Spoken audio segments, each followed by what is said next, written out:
السلام علیکم حضور. السلام علیکم، فرمائیے. میرا نام محمد نعمان ہے. میں جماعت علم سائنس سے آیا ہوں. میرا سوال یہ ہے کہ نور کیا ہے؟ کیا نور کیا ہے؟ نور نور کی بات کر رہے ہو؟ جی. نور روشنی کو کہتے ہیں، ٹھیک ہے. لیکن قرآن کی اصطلاح میں اللہ کی روشنی براہ راست دکھائی نہیں دے سکتی. وہاں نور سے مراد وہ آخری زندگی کی حقیقت ہے، صرف وہ وجود جس سے ہر چیز بنتی ہے. بس نور میں مختلف معنی پائے جاتے ہیں. ایک نور کا معنی تو یہ ہے جو تم چاندنی کی روشنی دیکھ رہے ہو، وہ نور ہے.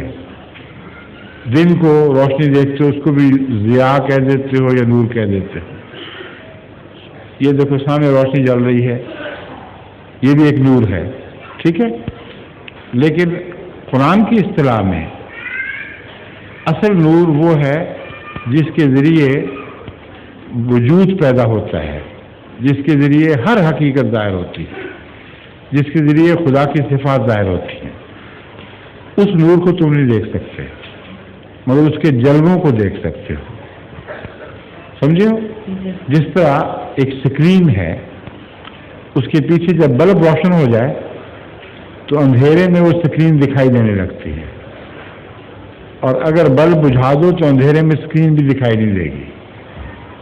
تو اللہ تعالیٰ کا نور وہ ہے جس کو ہم اپنی آنکھ سے نہیں دیکھ سکتے، مگر سورج جب چمکتا ہے تو ہمیں پتہ ہے کہ پیچھے اللہ کی ذات ہے جو اس کو چمکا رہی ہے.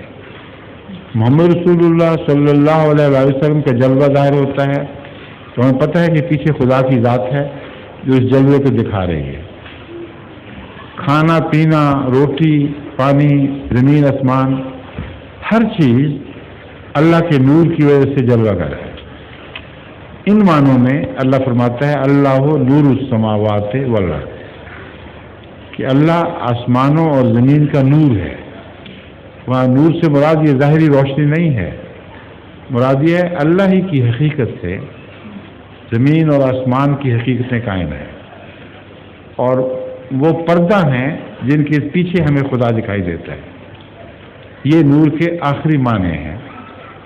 باقی تفصیلی بحث جو ہے وہ مختلف وقتوں میں مختلف سوال و جواب کی صورت میں دیتا رہا ہوں، تو وہ خطبوں میں بھی ہے، درسوں میں بھی ہے، اس میں سے تم دیکھ سکتے ہو. ٹھیک ہے.